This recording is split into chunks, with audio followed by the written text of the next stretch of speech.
Class 10th mathematics chapter 5 arithmetic progression. तो हम chapter 5 arithmetic progression में चल रहे हैं, एक्सरसाइज को सॉल्व कर रहे हैं। लेकिन जो लास्ट क्वेश्चन है एक्सरसाइज का 5.2, उसका जो 10th क्वेश्चन है उसको सॉल्व करने से पहले हमें एक प्रॉपर्टी याद होनी चाहिए, जिस प्रॉपर्टी का नाम है selection of terms of arithmetic progression. यानी अर्थमेटिक प्रोग्रेशन में टर्म्स को जो सेलेक्ट करना होता है उसका क्या प्रोसेस होता है। क्योंकि कई बार एपी में ऐसे क्वेश्चन आएंगे कि 4 टर्म है एपी में, उनका सम इतना है, उनका प्रोडक्ट इतना है, यानी उनको प्लस करने पे इतना आएगा, माइनस करने पे क्या आएगा इतना आएगा, या मल्टीप्लाई करने पे इतना आएगा। तो फिर आप एपी को फाइंड करो, ए को भी फाइंड करो और डी को भी क्या करो फाइंड करो। तो जब 4 टर्म एपी में दे रखे, 3 टर्म एपी में दे रखे, या 5 टर्म दे रखे, या 6 दे रखे, या 7 दे रखे, तो फिर हम कौन से टर्म लेंगे, तो फिर हमें सोचना है। तो आप सोचोगे सर हम तो ये टर्म ले लेते हैं कि अगर 4 टर्म एपी में तो पहला तो ए हो जाएगा, दूसरा हो जाएगा ए प्लस डी हो जाएगा, तीसरा हो जाएगा ए प्लस 2d और चौथा हो जाएगा ए प्लस 3d। तो ये ले लो, तो सही है, ये भी हम ले सकते हैं। लेकिन जब हम क्वेश्चन को प्रैक्टिकली अगर सॉल्व करने जाएंगे, जैसे मान लो आपने ये 4 टर्म ले लिए एपी में और फिर बोला कि इन सब का सम 15 है, तो देखो A plus D plus A plus 2d plus A plus 3d equal to इनका सम मान लो कितना दे रखा है 15 दे रखा है। हमने इन सबको प्लस कर दिया, 1 2 3 4, 4 ए हैं तो कितने हो गए 4a प्लस 2d और 3 5d और ये एक और d 6d इक्वल टू 15। अब हम क्या देख रहे हैं, एक इक्वेशन बन गई a और d में। किस में बन गई, a और d में। तो अब हमारे पास ना a की वैल्यू है ना d की वैल्यू, तो ऐसे वैल्यू को निकालने में हमें क्या हो जाती है, दिक्कत हो जाती है। इसीलिए अगर हम कुछ प्रोसेस का ध्यान रखें और इस तरह के टर्म लें तो हमारे क्वेश्चन क्या होंगे, इजीली क्या हो जाएंगे, सॉल्व हो जाएंगे। तो हमें देखना है कि एक तो ऑड टर्म दिए होंगे या इवन टर्म दिए होंगे, तो हमें किस तरह लेना है। To find number, odd term भी दे सकते हैं, जैसे 3 टर्म बोल दिया एपी में तो 3 तो क्या है ऑड है, 4 बोल दिया तो 4 इवन है, 5 बोल दिया तो ऑड है, 6 बोल दिया तो इवन है। तो इस तरह किस तरह के टर्म दिए होंगे। अगर 3 टर्म दिए, अगर बोला कि 3 टर्म आर इन एपी, तो हमें कौन से टर्म लेने हैं। तो ये देखो क्या लेना है, ए माइनस डी, ए और ए प्लस डी। क्या क्या लेना है, एक तो लेना है ए माइनस डी, एक लेना है ए और एक क्या लेना है ए प्लस डी। तो आप बोलोगे सर क्या ये एपी में है भी या नहीं है ये तीनों टर्म। तो हम इसको चेक कर सकते हैं, इनका कॉमन डिफरेंस निकाल लो। अगर कॉमन डिफरेंस सेम आ गया तो इसका मतलब ये किस में है, एपी में है। तो हम कॉमन डिफरेंस निकालेंगे डी, इसको इससे माइनस करेंगे, क्या ए को किससे माइनस करेंगे, ए माइनस डी से। तो ए लिखेंगे, ब्रैकेट खुलेगा, माइनस का ए हो जाएगा, माइनस माइनस क्या हो जाएगा प्लस का डी हो जाएगा, और ए से ए कैंसिल हो जाएगा। तो क्या आ गया, इसका कॉमन डिफरेंस डी आ गया। फिर एक और बार निकालेंगे क्योंकि कॉमन डिफरेंस तो सब में से सेम आना चाहिए। ए प्लस डी है, ए प्लस डी, इसको भी किससे माइनस करेंगे, ए से। तो वापस देखो ए से ए क्या हो गया कैंसिल, तो कॉमन डिफरेंस क्या आ गया डी। तो दोनों बार में कॉमन डिफरेंस क्या आया, डी आया, दोनों बार में कॉमन डिफरेंस। इसका मतलब है ये तीनों टर्म किस में, एपी में।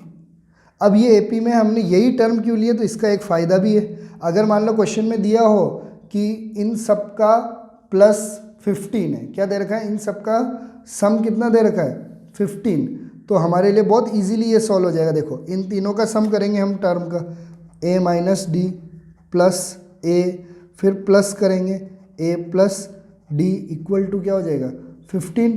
तो अब देखो इसमें ये डी प्लस का माइनस का, तो ये क्या हो गया कैंसल, ए प्लस ए क्या हो गया 3a इक्वल टू 15 और a इक्वल टू क्या हो जाएगा 15/3 कैंसिल होके क्या आ जाएगा 5। तो देखो कितना इजीली इसमें क्या हो गया सॉल्व हो गया।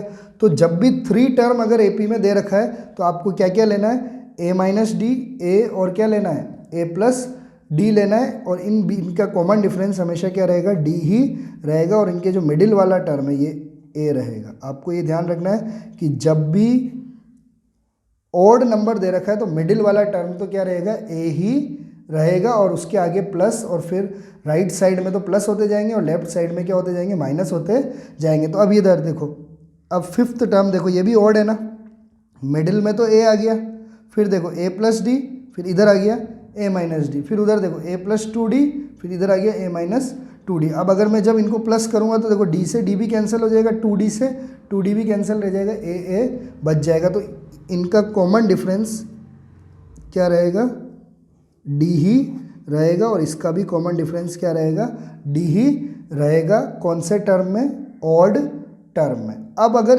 इवन टर्म, अगर बोला कि एपी में 4 टर्म है और ये इवन है, तो फिर अब हम क्या लेंगे, तो इवन है तो आपको ये ध्यान रखना है, इवन में कभी भी मिडिल टर्म नहीं होता। जैसे मैंने ये 5 टर्म लिखे, ये ऑड है तो ऑड में ये होता है मिडिल टर्म, बीच वाला, ठीक है, क्योंकि 2 इधर 2 इधर, ये बीच में। लेकिन अगर मैंने 4 लिखा, ये 4 टर्म है, अब इसमें बीच वाला कौन सा टर्म है, तो आप नहीं बोल सकते, ये दोनों ही क्या है, बीच वाले टर्म है। तो अब जब इवन टर्म लेना है हमें, तो हमें क्या क्या लेना पड़ेगा, देखो ये दोनों इसके मिडिल टर्म होंगे, इवन वाले के, ये क्या होंगे, मिडिल टर्म,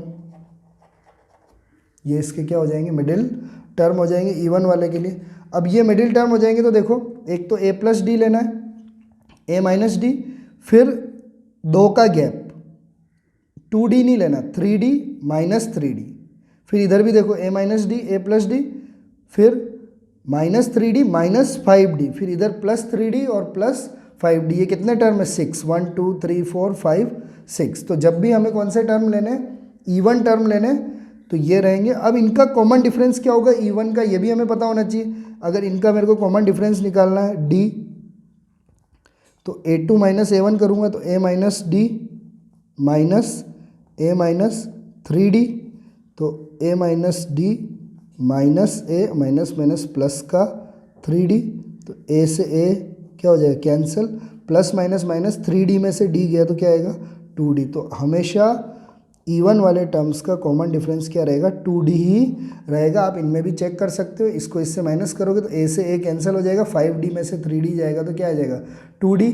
आप इन दोनों के बीच में भी चेक कर सकते हो, किसी में भी आप चेक कर सकते हो, a प्लस डी माइनस कर देना a माइनस डी से, तो a plus D minus a minus minus plus का d, तो a से a कैंसिल, d और d क्या हो जाएगा, 2D।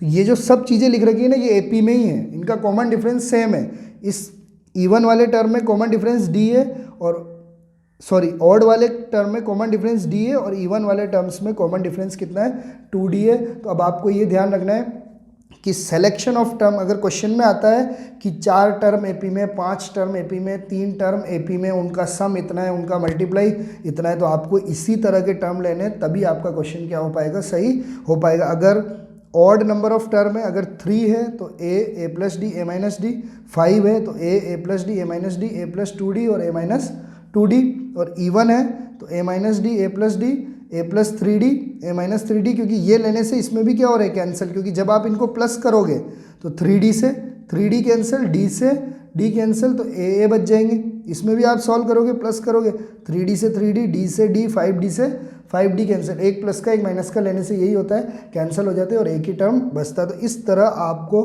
सिलेक्शन ऑफ टर्म करना है, तभी जाके हम क्वेश्चंस को क्या कर पाएंगे, सॉल्व कर पाएंगे।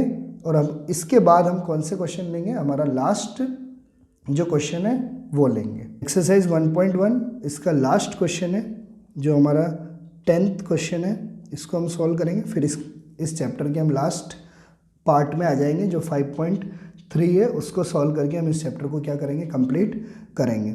सबसे पहले दे रखा है 4 नंबर आर इन AP। कितने नंबर है, 4 number. Let the 4 numbers be, हम उस 4 नंबर को क्या मानेंगे, ये 4 क्या है, इवन है। तो मैंने इवन में आपको बताया था, इवन नंबर में हमें क्या लेना है, a प्लस डी, इधर क्या लेंगे, a माइनस डी, फिर एक का गैप रखेंगे, a प्लस 3D, और फिर क्या लेंगे, a माइनस 3D। तो ये हमें किस में लेना है, इवन नंबर में लेना है, a plus D, a plus 3D, a minus D और a माइनस 3D। ये 4 नंबर हमने AP में ले लिए।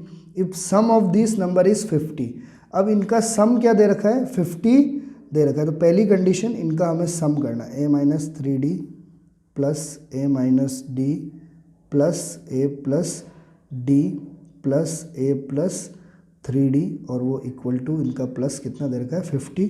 3D से 3D कैंसिल, d से डी कैंसिल, ए तो कितना हो जाएगा 4a इक्वल टू 50। तो a की वैल्यू क्या आ जाएगी 50/4।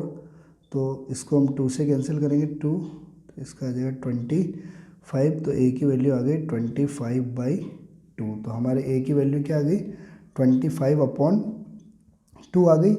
उसके बाद अगली कंडीशन दे रखी largest number is 4 times the smaller one. जो बड़ा वाला नंबर है वो 4 टाइम्स है किसके स्मॉलर के। तो इन एपी में सबसे बड़ा तो यही नंबर होगा a+3d। तो ये है larger number is equal to 4 times. 4 times का मतलब जहाँ पे 4 टाइम यानी 4 गुना, 4 टाइम्स यानी 4 टाइम्स यानी 4 गुना। जैसे ये 2 है, इसको मैंने बोला 2 का 4 टाइम्स कर दो, तो आप क्या करोगे 4 × 2। तो 4 टाइम्स यानी 4 × स्मॉलर वन। स्मॉलर क्या है इसमें a-3d। ये वाला स्मॉलर है और ये वाला क्या है लार्जर है। तो अब इसको सॉल्व करके हम किसकी वैल्यू निकाल देंगे d की वैल्यू निकाल देंगे। तो a+3d इक्वल टू यहाँ 4 को इंटू करेंगे 4a - 4 3 12d। a की वैल्यू हमारे पास है ही क्या है 25/2। तो a की वैल्यू हमने रखी 25/2 plus 3d equal to 4 into a की वैल्यू क्या रखी 25/2 और माइनस का क्या हो गया 12d। अब d वालों को इधर ले लेते हैं। तो यहाँ तो 3d तो पहले से है, 3d हमारे पास पहले से ही है। और उसके बाद ये 12d और इधर आ जाएगा तो प्लस का 12d हो जाएगा इक्वल टू यहाँ इसको कैंसिल कर देंगे 2, 25 2 जा कितना हो जाएगा 50 और ये इधर जाएगा तो क्या होगा माइनस का 25/2 यहाँ पे /1। तो ये 12d इधर आया प्लस का हो गया, 3d पहले से ही है, ये इन दोनों को कैंसिल किया 50 आ गया, इधर इसको भेज दिया। तो 12 और 3d कितना हो गया 15d इक्वल टू एलसीएम लेंगे 2, 1 की टेबल में 2 2 बार में, तो 50 2 जा 100 माइनस कितना हो जाएगा 2 की टेबल में 1 बार में तो 25। तो 15d इक्वल टू 100 में से 25 गया तो 75/2 आ जाएगा। और d की वैल्यू हमें क्या करनी है कैलकुलेट करनी है। तो d की वैल्यू कैलकुलेट करने के लिए हम क्या करेंगे इस 15 मल्टीप्लाई में जो डिवाइड में चला जाएगा तो 75/2 इंटू क्या हो जाएगा 15। 15 की टेबल से आप डायरेक्ट काट सकते हो या तो 5 से भी काट सकते हो, 5 3 जा और यह 1 और ये 5 फिर 3 की टेबल में 5 बार में, तो d की वैल्यू क्या आ गई 5/2। तो आपके पास a की वैल्यू आ गई 25/2 और d की वैल्यू क्या आ गई 5/2। Then find the number. अब लेकिन हमें क्या करना है नंबर्स को फाइंड करना है। अभी तो हमने a और d की वैल्यू फाइंड की, अब सारे नंबर्स को हमें क्या करना है फाइंड करना है। तो सबसे पहला क्या है a-3d। अब इन चारों नंबर्स को मैं इधर फाइंड कर रहा हूँ। पहला नंबर है a-3d। तो a की वैल्यू क्या है 25/2 माइनस 3 इंटू डी की वैल्यू क्या है 5/2। तो 25/2 माइनस 15/2। तो आप एलसीएम ले लोगे 2 आ जाएगा 25 माइनस 15। तो 25 में से 15 गया तो कितना आता है 10, 10/2। तो जो पहला नंबर है वो क्या हो जाएगा 5। ये हमारा कौन सा नंबर आ गया फर्स्ट। फिर अगला क्या है a-d। तो a कितना है 25/2 माइनस का क्या हो जाएगा 5/2। फिर वापस हम इसका एलसीएम लेंगे कितना आएगा 2, 25 माइनस 5 तो कितना हो जाएगा 20/2। तो 20 से ये कैंसिल हो जाएगा तो क्या आ जाएगा 10। तो ये हमारा कौन सा नंबर हो गया सेकंड नंबर हमारा क्या आ गया 10। पहला 5 आ गया फिर 10 आ गया। अब हमें क्या फाइंड करना है थर्ड नंबर। थर्ड क्या है a+d। तो a यानी 25/2 प्लस क्या हो जाएगा 5/2। एलसीएम लेंगे कितना आएगा 2। तो 25 प्लस 5 तो कितना आ जाएगा 30/2। कैंसिल करेंगे तो कितना आएगा 15। तो ये हो जाएगा हमारा कौन सा नंबर थर्ड नंबर हमारा क्या आ गया 15। तो अब आप तो समझ ही गए होंगे। अब तो पहला नंबर 5 फिर 10 15 तो फोर्थ नंबर क्या आएगा 20 आएगा ऑब्वियसली। तो a+3d तो वापस क्या आ जाएगा 25/2 प्लस 3 इंटू क्या हो जाएगा 5/2। तो 25/2 प्लस कितना हो जाएगा 15/2। एलसीएम लेंगे 2 आ जाएगा 25 प्लस क्या हो जाएगा 15, तो कितना हो जाएगा 40/2, और कैंसिल करेंगे तो कितना आ जाएगा 20 आ जाएगा। अब चारों नंबर को हम लिख देंगे। पहला नंबर क्या है 5, दूसरा नंबर है 10, तीसरा है 15 और फोर्थ वाला क्या है 20। ये 4 नंबर है एपी में। These are 4 numbers in AP. ये 4 नंबर एपी में। अब ये क्या हमारी कंडीशन को फॉलो कर रहे हैं क्या, ये चेक कर लेते हैं। इनका प्लस देख लो, 20 प्लस 30, 30 और 5 35, 35 और 15 50। तो यही था क्वेश्चन में कि इनका सम क्या होगा 50। तो पहली कंडीशन पूरी, तो बिल्कुल सही। फिर दूसरी कंडीशन, जो बड़ा नंबर है वो 4 टाइम्स है छोटे नंबर के, तो बड़ा नंबर 20 है और छोटे नंबर का 4 टाइम्स कर दो, 4 × 5 क्या हो गया 20। तो सेकेंड कंडीशन को भी क्या कर रहा है फॉलो कर रहा है। तो इसका मतलब है ये क्या है 4 नंबर है जो हमारे क्वेश्चन में दिए हुए थे, वही 4 नंबर है जो किस में है एपी में। अब अगर हम इसको अगर वो दूसरे नंबर ले लेते a + d, a + 2d, a + 3d, ऐसे करके अगर हम 4 नंबर ले लेते तो इस क्वेश्चन को सॉल्व करना क्या होता, इतना आसान नहीं होता।